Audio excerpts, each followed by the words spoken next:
Everyone, welcome to my YouTube channel eye of law. मेरे इस channel पे आपको लॉ से रिलेटेड वीडियोस देखने को मिलती हैं। आज का जो टॉपिक होने वाला है वो होगा सैलरीज के ऊपर, जो कि इनकम टैक्स एक्ट का बहुत ही इंपॉर्टेंट टॉपिक है। ठीक है, ये सेक्शन नंबर 15 से लेकर 17 तक डिफाइन किया गया है। अगर सैलरीज को अच्छे से देखना है तो 15 से लेकर 17 तक के सेक्शंस को बहुत ही बारीकी से समझना जरूरी है। चलिए वीडियो को स्टार्ट करते हैं सैलरी के मीनिंग या फिर आय की परिभाषा से। ठीक है, तो अगर हम सीधे शब्दों में बात करते हैं तो जब एक एम्प्लॉय अपने सर्विसेज के बदले अपने एम्प्लॉयर से कोई भी अमाउंट रिसीव करता है तो उसे हम सैलरी कहते हैं। ठीक है, ये कंसिडरेशन या फिर रीन्यूमरेशन इनसे अलग है। ठीक है, जैसे कि आपकी basic salary, wages, allowances, commission, bonus, pre requisites, facilities, profit in लिeu of salary और अलग अलग तरीके के रिटायरमेंट बेनिफिट्स, ये सब कुछ सैलरी के ही दायरे में आते हैं। ठीक है, अब सवाल आता है कि एम्प्लॉयर कौन हो सकता है। तो एम्प्लॉयर कोई भी हो सकता है, जैसे कि कोई गवर्नमेंट बॉडी है या कोई लोकल अथॉरिटी है या कोई कॉरपोरेशन है, कोई कंपनी है, फर्म है या कोई इंस्टीट्यूशन है या फिर कोई इंडिविजुअल पर्सन है। ठीक है, इस तरीके से सभी तरीके के एम्प्लॉयर से मिलने वाला रीन्यूमरेशन हमेशा इनकम फ्रॉम सैलरीज हेड के अंदर ही टैक्सेबल होता है। ठीक है, अब हम बात करते हैं सेक्शन नंबर 15 की, जो कि हमें बताता है कि किस तरीके की इनकम टैक्सेबल होती है अंडर सैलरीज हेड। ठीक है, तो सबसे पहली बात आ रही है एम्प्लॉयर एम्प्लॉय रिलेशनशिप की, यानी कि नियोक्ता और कर्मचारी का रिश्ता। ठीक है, तो देखो इनकम टैक्स एक्ट के आधार पर किसी भी कमाई को इनकम फ्रॉम सैलरीज हेड में तभी टैक्स किया जा सकता है जब जो पेयर है और जो रिसीवर है, यानी कि पैसे देने वाला और पैसे लेने वाला, उन दोनों के बीच में एम्प्लॉयर एम्प्लॉय का रिश्ता कानूनी रूप से एग्जिस्ट कर रहा हो। ठीक है, अगर इस तरीके का कोई भी रिश्ता एग्जिस्ट नहीं करता है तो ये जो सैलरी या जो कमाई आ रही है ना, इसे हम सैलरी के हेड में टैक्सेबल नहीं मानेंगे, बल्कि केस के according income from business and other profession या फिर इनकम फ्रॉम अदर सोर्सेज में टैक्स करेंगे। ठीक है, अब देखो कुछ इंपॉर्टेंट एग्जांपल्स लिखे हुए हैं, जैसे कि salary received by a partner from his own firm. ठीक है, अब देखो कानूनन जो होता है ना कि एक पार्टनर को अपनी फर्म का कर्मचारी नहीं माना जाता। ठीक है, इसे अ, इस वजह से उसको जो भी सैलरी मिलती है ना, वो इनकम फ्रॉम सैलरीज में नहीं जाती है, बल्कि income from business and profession में चार्ज होती है। ठीक है, सेकंड एग्जांपल है कि कंपनी का जो डायरेक्टर है उसको मिलने वाली सैलरी। अब जो डायरेक्टर है वो अपनी कैपेसिटी में कंपनी का एम्प्लॉय नहीं माना जाता। ठीक है, इसलिए उसका जो भी पैसा बनता है ना, वो सैलरी हेड में नहीं बल्कि इनकम फ्रॉम अदर सोर्सेज में टैक्स होता है। और हाँ, यहाँ पर एक लैंडमार्क केस है, Ram Prasad versus CIT.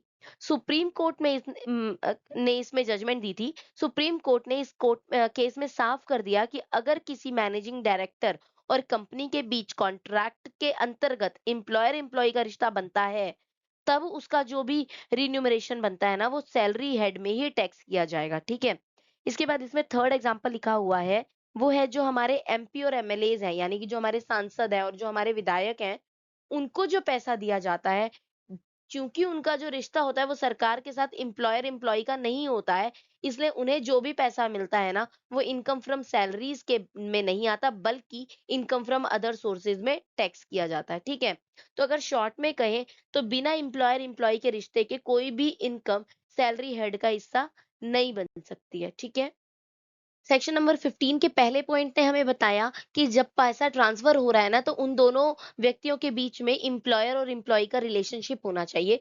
Section number 15 का सेकंड पार्ट हमें कहता है कि देयर में be more than one employer, यानी कि एक से ज्यादा नियोक्ता हो सकते हैं। ठीक है, कानूनन एक कोई भी एसएससी है ना, उसके किसी भी एक प्रीवियस ईयर के दौरान एक से ज्यादा एम्प्लॉयर हो सकते हैं।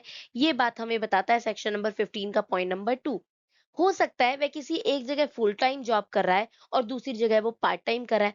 ऐसे केसेस में उसे अपने हर एम्प्लॉयर से जितना भी सैलरी मिलता है ना, सारी की सारी जोड़कर इनकम फ्रॉम सैलरीज हेड के अंदर टैक्स करवानी है। ठीक है, इसके बाद नेक्स्ट पॉइंट आता है रीन्यूमरेशन फ्रॉम फॉर्मर एम्प्लॉयर, यानी कि पुराने नियोक्ता से मिलने वाला प्रतिफल। देखो, टैक्स का एक रूल है कि अगर कोई एम्प्लॉय अपने किसी पुराने एम्प्लॉयर से उसकी नौकरी छोड़ने के बाद भी कोई पेमेंट रिसीव करता है, तो उसे भी सैलरी से होने वाले इनकम में ही माना जाएगा। ठीक है, इसके सबसे बड़े मतलब मजेदार एग्जांपल्स हैं कि पेंशन या फिर कोई कंपनसेशन यानी कि मुआवजा, ठीक है? जबकि ये जो आपकी पेंशन है या कंपनसेशन है, ये किसी पुरानी सर्विसेज के बदले आपको मिली है, लेकिन इन्हें भी इनकम फ्रॉम सैलरीज के हेड के तहत ही टैक्स किया जाता है, ठीक है? तो चाहे प्रेजेंट एम्प्लॉयर हो या पास्ट एम्प्लॉयर हो या फिर एक साथ कई एम्प्लॉयर हो, उन सभी से मिलने वाला पैसा, अगर वो एम्प्लॉयर है और आप उसके एम्प्लॉय हो, तो उन सभी से मिलने वाला पैसा आपका जोड़ करके सैलरी हेड का ही हिस्सा माना जाएगा, ठीक है? नेक्स्ट आता है पॉइंट नंबर 4 जो हमें बताता है distinction between salary and professional income. देखिए ये छोटा सा पॉइंट है, आपके 4 नंबर के लिए भी बहुत इंपॉर्टेंट है, ठीक है? तो यानी कि सैलरी और प्रोफेशनल इनकम के बीच में अंतर क्या है, ठीक है? तो रूल कहता है कि जब कोई कर्मचारी अपने एम्प्लॉयर को सर्विसेज देता है और उसके बदले पैसे लेता है, तो वह सैलरी हेड में चला जाएगा, ठीक है? लेकिन जब वही प्रोफेशनल व्यक्ति अपने क्लाइंट से फीस चार्ज करता है, तो वो income from business and profession head में चला जाएगा, ठीक है? देखो, इसको एक एग्जांपल से समझो कि मान लो एक डॉक्टर है। अगर उस डॉक्टर को यूनिवर्सिटी ऑफ राजस्थान ने एक प्रॉपर एम्प्लॉय की तरह सैलरी बेसिस पर अपॉइंट किया है और साथ में मरीजों को देखने के हिसाब से फीस मिल रही है, ठीक है? तो वो यूनिवर्सिटी से मिलने वाली जो पूरी की पूरी रकम है ना, वो इनकम फ्रॉम सैलरीज कहलाएगी। लेकिन अगर वही डॉक्टर शाम को खुद अपने क्लिनिक पर, ठीक है, इंडिपेंडेंटली प्रैक्टिस करता है और मरीजों से फीस लेता है, तो वो जो वहां पे कमाई कर रहा है, वो कमाई income from business and profession मानी जाएगी, ठीक है? यही सेम रूल हम engineers, lawyers, doctors, interior decorator, chartered accountant सभी पर लगा सकते हैं, ठीक है? सारे के सारे प्रोफेशनल पर ये रूल लगा दो आप, ठीक है? इसके बाद नंबर 5 आता है सैलरी इंक्लूड वेजेस, यानी सैलरी में मजदूरी भी शामिल है, ठीक है? अक्सर जो लोग हैं ना, वो ये सोचते हैं कि जो सैलरी है और वेजेस है ना, वो अलग-अलग होते हैं। लेकिन इनकम टैक्स के पर्पस से अगर हम देखें ना, तो इन दोनों में कोई अंतर नहीं है। दोनों एक ही है, ठीक है? बस नॉर्मल अगर हम कन्वर्सेशन करते हैं ना, तो उसमें मैनुअल वर्क और शारीरिक श्रम करने वालों को मिलने वाले पैसे को वेजेस कह देते हैं, ठीक है? जो मैनुअल वर्क कर रहा है, जो शारीरिक श्रम कर रहा है, उनको उन उस वर्क से जो हमें पैसा मिलता है, उसको हम क्या कह देते हैं? वेजेस कह देते हैं। और टैक्स जो है कैलकुलेशन के समय ये भी सैलरी हेड में ही काउंट हो जाता है, ठीक है? अब हमारे पास नेक्स्ट पॉइंट आ रहा है नंबर 6 जो कहता है remuneration for work other than basic assigned work. मतलब कि अगर कोई एम्प्लॉय अपने रेगुलर काम के अलावा एम्प्लॉयर के कहने पर कोई एक्स्ट्रा काम करता है, तो उसके लिए उसे अलग से पैसे मिलते हैं, तो क्या वो भी सैलरी हेड में होंगे? ठीक है?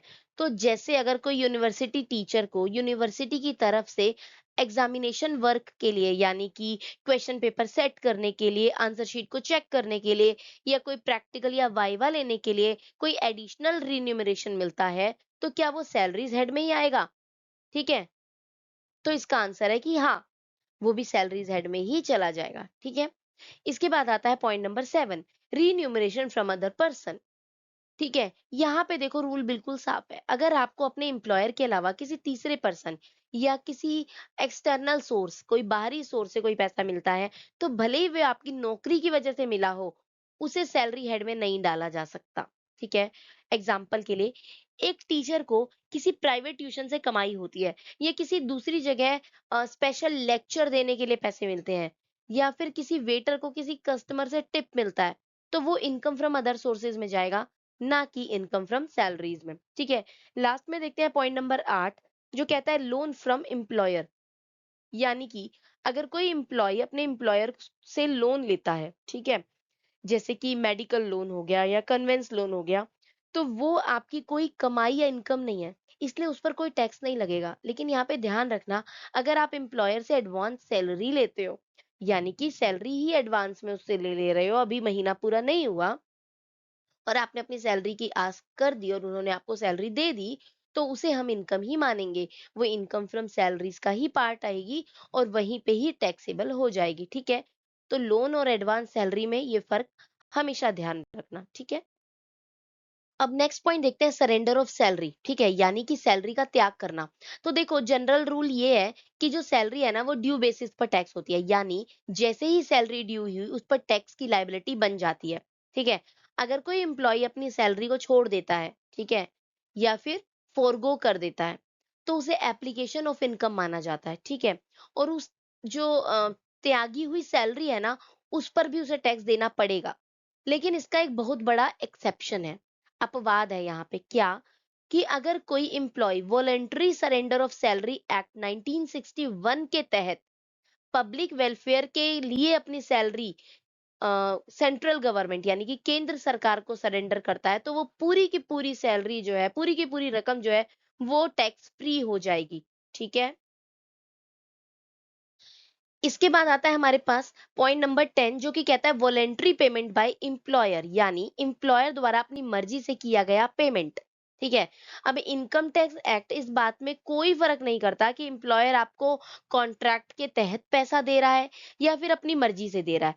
अगर एम्प्लॉयर ने खुशी से आपको अपने मतलब अपनी मर्जी से कोई भी पैसा आपको दे दिया, तो वो इनकम फ्रॉम सैलरीज के हेड में ही टैक्स होगा। हाँ, यहाँ पे एक बहुत ही छोटा-सा अंतर ध्यान रखना है कि अगर वो गिफ्ट पूरी तरीके से पर्सनल रिलेशन की वजह से दिया गया है, जिसका नौकरी से कोई लेना-देना है ही नहीं, तो वहाँ पे टैक्स में छूट मिल जाएगी। ठीक है?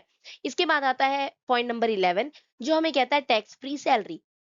जब कोई कंपनी कहती है कि वह आपको टैक्स फ्री सैलरी दे रही है ना, तो इसका मतलब ये बिल्कुल नहीं है कि उस पर टैक्स नहीं लेगा। इसका सीधा मतलब ये है कि एम्प्लॉयी के हिस्से का इनकम टैक्स खुद एम्प्लॉयर अपनी जेब से सरकार को चुका रहा है। ठीक है? जो टैक्स कैलकुलेशन के समय वह चुकाया गया टैक्स और एम्प्लॉयी के हाथ में आई हुई सैलरी, दोनों को आपस में जोड़कर ही एम्प्लॉयी की टोटल सैलरी निकाली जाएगी और उस पर आपका फाइनल एडजस्टमेंट होगा। ठीक है? देखिए सेक्शन नंबर 15 के अंडर पॉइंट नंबर 12 कहता है डिडक्शन फ्रॉम सैलरी, यानी कि सैलरी में से होने वाली कटौतियां। ठीक है?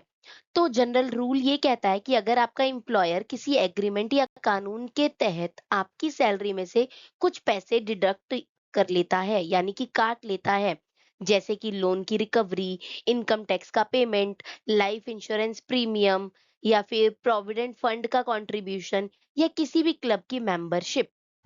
ठीक है? तो इन कटौतियों को सैलरी कैलकुलेट करते समय वापस से जोड़ दिया जाएगा। ठीक है? टैक्स के नजरिए से इसे एप्लीकेशन ऑफ इनकम, यानी कि आपकी कमाई का इस्तेमाल माना जाता है। इसलिए टैक्स हमेशा इन कटौतियों से पहले वाली पूरी ग्रॉस इनकम पर लगता है। ठीक है? इसके बाद नेक्स्ट पॉइंट आ रहा है असेसमेंट ईयर और प्रीवियस ईयर। देखिए 4 नंबर के लिए बहुत इंपॉर्टेंट है। सबसे पहले बात करते हैं प्रीवियस ईयर की, अगर तो जिसे हम वित्तीय वर्ष या फिर कमाई का साल भी कहते हैं। ठीक है? इस साल के दौरान एक एसएससी असल में इनकम कमाता है, जैसे कि हमारे सामने एक एग्जांपल भी दिया गया है कि अगर प्रीवियस ईयर 2022-2023 है, तो इसका मतलब है कि कमाई का साल जो है इसी साल में हुई है, 2022 और 23 में ही। ठीक है?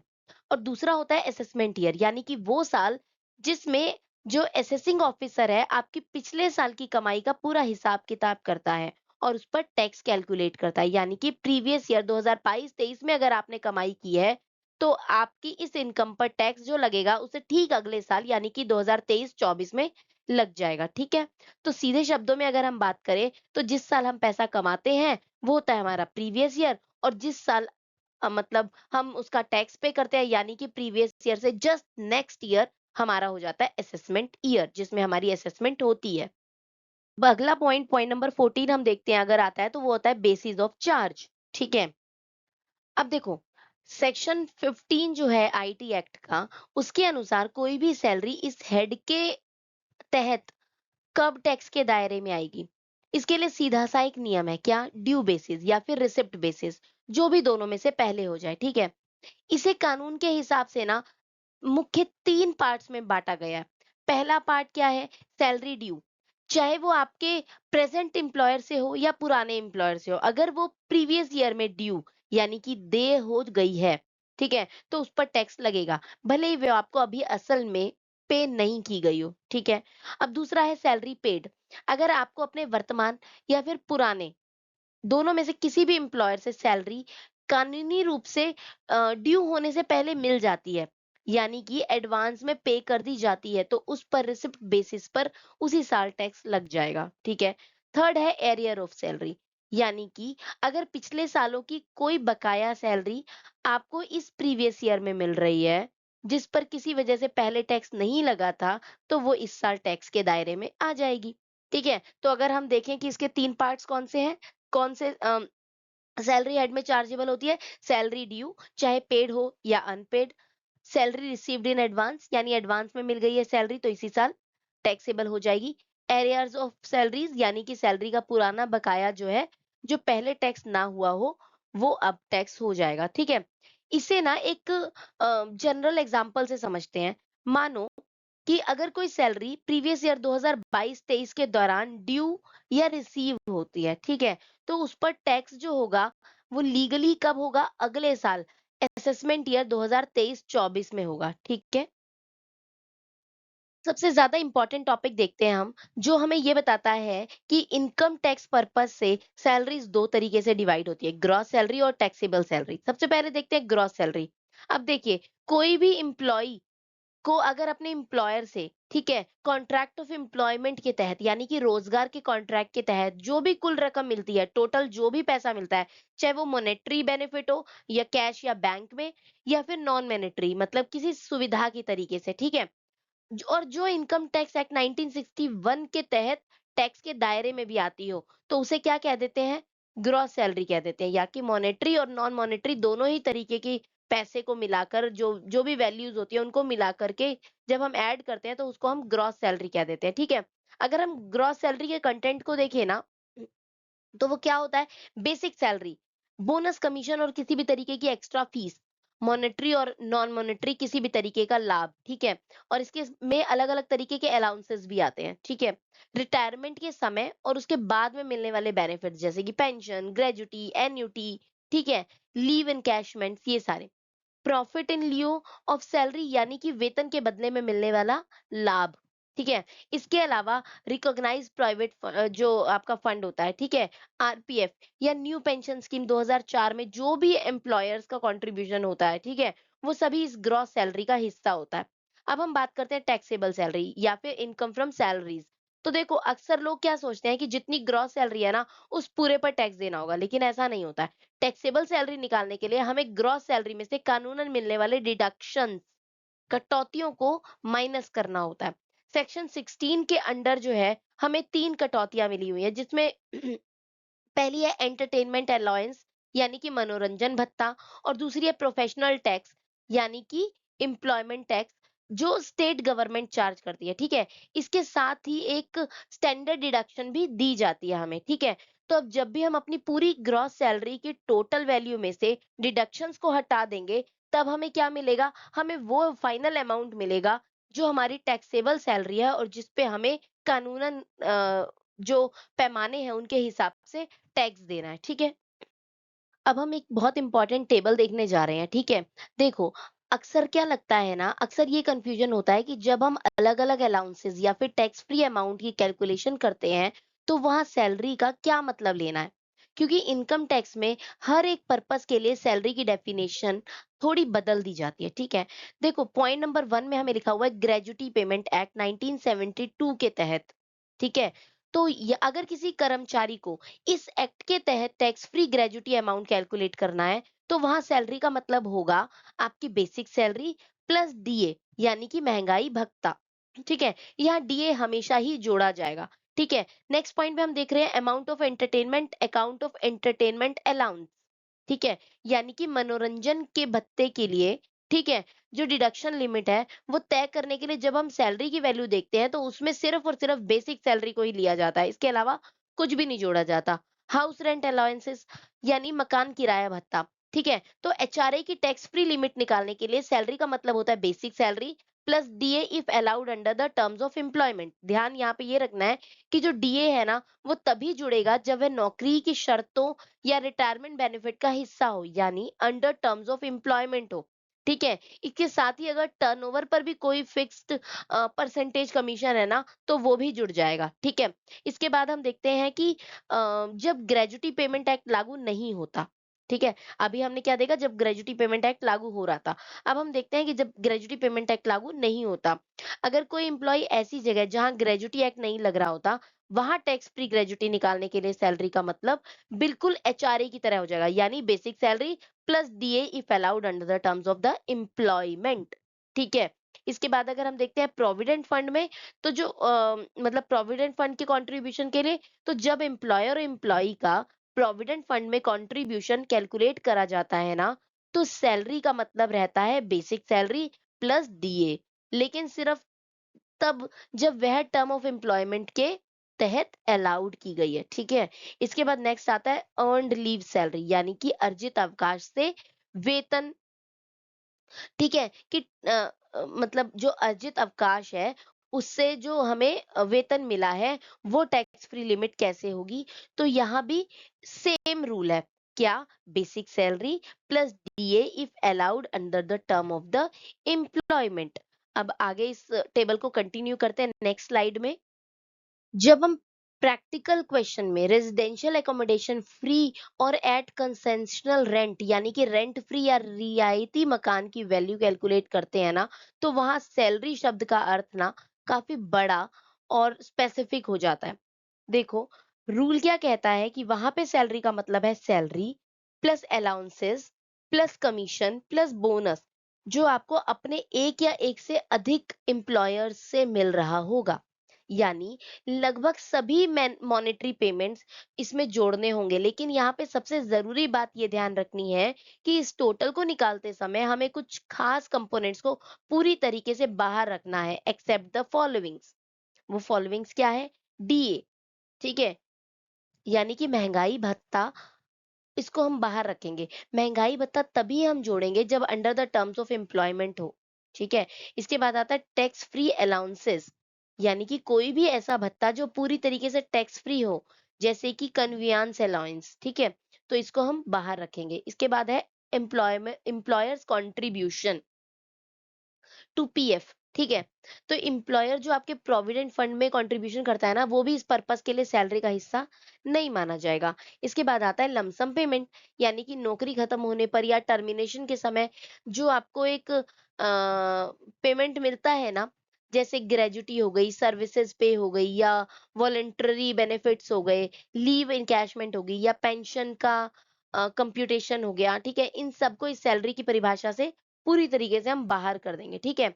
इसके नीचे जो हमने एक लास्ट में 8 पॉइंट नंबर लिखा है, इसमें एक और ज़रूरी कंडीशन लिखी हुई है कि जब हम चेक करते हैं कि क्या किसी एम्प्लॉयी की सैलरी हेड के तहत टैक्सेबल इनकम मतलब 50,000 रुपए से ज़्यादा है या नहीं, तो उसके लिए ना हम एक या एक से अधिक एम्प्लॉयर से मिलने वाली मॉनेटरी पेमेंट्स को बेस मानकर चलते हैं। ठीक है?